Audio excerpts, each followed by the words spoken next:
फरवरी 2024 की एक ठंडी रात। नेशनल पावर ग्रिड हेडक्वार्टर्स की लाइट सिर्फ झिलमिलाई नहीं, वो पूरी तरह बुझ गईं। कुछ ही मिनटों में भारत के 3 राज्यों में पूरा अंधेरा छा गया। अस्पतालों ने इमरजेंसी पावर पर काम शुरू किया।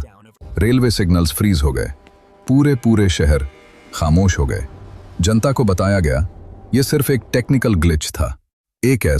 लेकिन सत्ता के गलियारों में उसी वक्त एक गोपनीय फाइल खोली जा चुकी थी। लाल अक्षर, मोटा फॉन्ट, प्रोजेक्ट ब्लैकआउट। क्या यह वाकई एक साधारण सिस्टम फेलियर था, या फिर किसी फॉरेन इंटेलिजेंस एजेंसी ने आखिरकार भारत की डिजिटल वॉल्स को तोड़ दिया था? आज रात हम हेडलाइंस के पीछे जाएंगे और सामने लाएंगे एक कहानी, धोखे की, डिजिटल शैडोज की और 21वीं सदी की नई जंग की। ये कोई कल्पना नहीं है। जब शहर ये समझने की कोशिश कर रहे थे कि आखिर हुआ क्या, एक और तूफान पहले ही खड़ा हो चुका था। ऑनलाइन व्हाट्सएप फॉरवर्ड्स तेजी से फैलने लगे। फेसबुक पोस्ट्स वायरल हो गए। कहा गया ब्लैकआउट जानबूझकर किया गया था। एक खास कम्युनिटी को जिम्मेदार ठहराया गया। नेशनल एग्जाम सीजन के दौरान सैबोटाज की बात कही गई। डर तथ्यों से भी तेज फैलने लगा। यह पैटर्न नया नहीं था।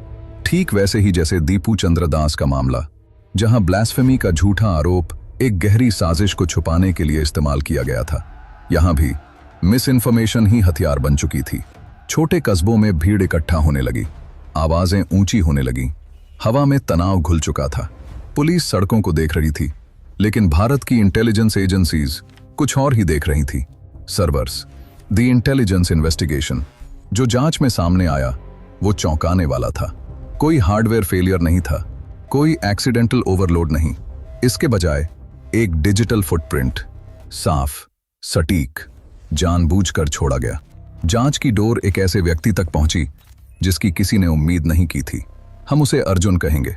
एक सीनियर सिस्टम्स इंजीनियर, पढ़ा लिखा, भरोसेमंद, न रैडिकल न एक्सट्रीमिस्ट, बस नाखुश। एक प्रमोशन नहीं मिली और वर्षों की खामोश नाराजगी। ठीक वैसे ही जैसे कभी दीपू दास को करियर खत्म करने के लिए फंसाया गया था। कुछ महीने पहले अर्जुन से संपर्क किया गया था। सिंगापुर के एक तथाकथित बिजनेस कंसल्टेंट ने। ऑफर आसान था, एक बेहतर जिंदगी, यूरोप, लग्जरी।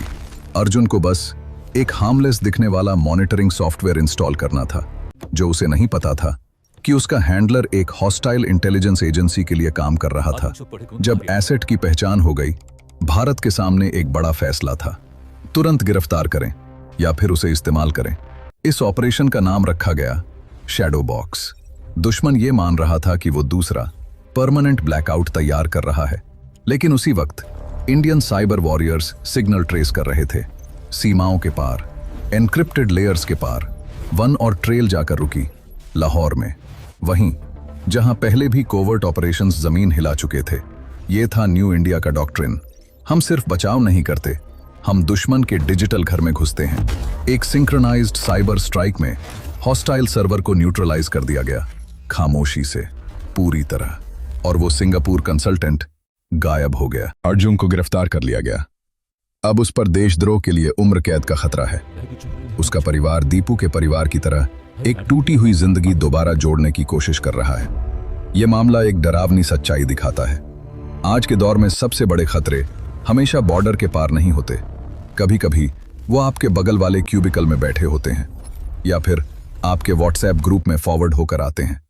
चाहे माइमेंसिंग की भीड़ हो या किसी हाई राइज का हैकर, हथियार वही होता है, झूठ। तो सवाल यह है, क्या डिजिटल सैबोटाज के खिलाफ ज्यादा सख्त इंटरनेशनल लॉज चाहिए, या फिर यही है 21वीं सदी की नई सच्चाई? अपनी राय कमेंट्स में बताइए, और अगर यह इन्वेस्टिगेशन आपकी आंखें खोल गई तो इसे शेयर कीजिए, क्योंकि सच हमारी पहली डिफेंस लाइन है।